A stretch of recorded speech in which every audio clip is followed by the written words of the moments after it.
Lump यकुन युरा लहु ज़िल्लुन फी शम्सिन वला कमर। और तेरा अकल नहीं समझ रहा तो चलो हुजूर अलैहिस्सलातु वस्सलाम के मुबारक सहाबा रजी अल्लाह अन्हुम तो बता रहे हैं, उनकी ले ले, उनकी बात सुन, उनकी बात कबूल कर। वो तो बिल्कुल वाज़ेह तौर पर फरमा रहे हैं। आला हज़रत अलैहि रहमा ने फतवा दिया है कि आप सरकार सल्लल्लाहु अलैहि वसल्लम के जिस्म मुबारक का साया नहीं था। और दलील ये हदीस मुबारक हुजूर के सहाबा का कौल जो मुस्तंबत मिनल क्यास नहीं है, लिहाजा मरफू हदीस का दर्जा पा चुका है। तो सहाबी का कौल भी मरफू हदीस का दर्जा रखता होता है। यानी मुहद्दिस देलवी रहमहुल्लाह शेख अब्दुल हक भी मुकदमा मिशकात शरीफ के अंदर लिख चुके हैं, हुजूर अलैहिस्सलातु वस्सलाम का कौल फेल तकरीर अगर हदीस कहलाता है ना, तो हुजूर के मुबारक सहाबा का कौल फेल तकरीर भी हदीस ही कहलाता है। बल्कि अगली बात भी की, ताबेईन का कौल फेल तकरीर भी हदीस ही कहलाता है, और तबा ताबेईन का कौल फेल तकरीर भी हदीस ही कहलाता है। यहाँ तो हुजूर के सहाबा बयान कर रहे हैं यारो, अब फिर अपने अकल के मुताबिक क्यों सोचें। बयान करते हैं कि बिलाशुबा आप सरकार सल्लम की तख्लीक जिस्मानी भी इतनी लतीफ़ है, और इसको फिर अगर आप मजीद समझना चाहते हैं तो यूँ समझो कि जब शबे मेराज हुजूर अलैहिस्सलातु वस्सलाम ने सिदरतुल मुंतहा पर जाकर जिब्रील अमीन को कहा कि अब यहाँ तक मेरे साथ आए, आगे भी चलो, तो जिब्रील अमीन ने क्या कह दिया था, लो वल्लाहि लो दनो तो अनमिलतन लह तरक, तो खुदा की कसम यहाँ से उंगली के पोर बराबर भी मैं आगे गया तो मैं जल के राख हो जाऊंगा।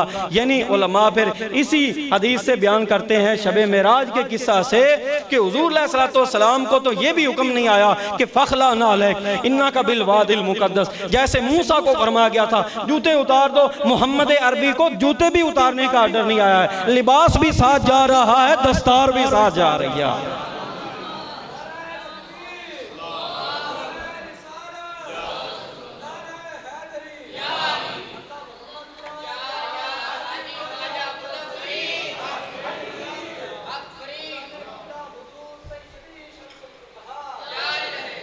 तो लम यकुन युरा लहु ज़िल्लुन फी शम्सिन वला कमर, आप सरकार सल्लम का साया ही रब को गवारा नहीं।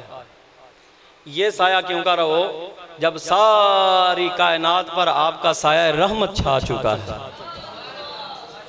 यानी ये साया रहने नहीं दिया गया और उस रहमत वाले साये को हटने नहीं दिया गया। फरमाया वमा अरसलनाका इल्ला रहमतल लिल आलमीन, और नहीं भेजा हमने आपको है हबीब मगर तमाम जहानों के लिए रहमत बनाकर। तो साया रहमत है हुजूर अलैहिस्सलाम का, लेकिन जो जिस्मानियत का साया होता है उस साये को अल्लाह ताला ने गवारा नहीं किया। और वजह भी उसकी उलमा मुहक्किकीन आशिकीन मुस्तफ़ा जो बयान कर चुके हैं कि जहाँ से आप सल्लल्लाहु अलैहि वसल्लम का गुजर हो जाता है ना, तो आपका साया किसी ऐसी वैसी चीज़ के ऊपर से होकर ना गुजरे, ये रब को गवारा नहीं है।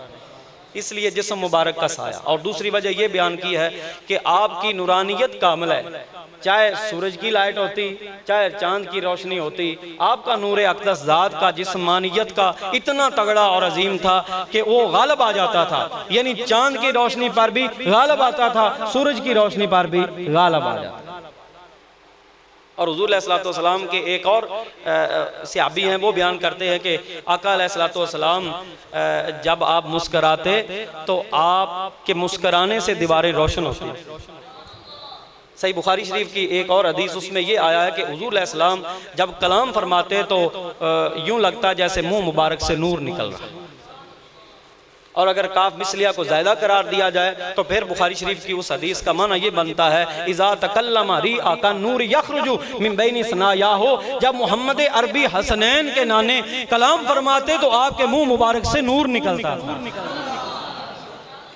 अब कलाम तो आप रात को भी फरमाते थे, चिराग जल रहे होते थे, किंदीलें रोशन होती थी, या ये है कि चांद की पूरी आबोताब और रोशनी होती थी। कलाम तो दिन को भी फरमाते थे, लेकिन सहाबा का रजी अल्लाह अन्हु का वो कौल जो सही बुखारी के अंदर आया है उसमें से वाज़ेह हो रहा है कि हुजूर अलैहिस्सलातु वस्सलाम जब कलाम करते तो नूर दिखता था, नजर आता था, आपके मुंह मुबारक से नूर निकलता दिखाई देता था। तो फिर मानना ही पड़ेगा ना कि आपके मुंह मुबारक से निकलने वाला नूर इतना अजीम था कि वो चांद की रोशनी पर भी गालिब आता था, सूरज की रोशनी पर भी गालिब आता था।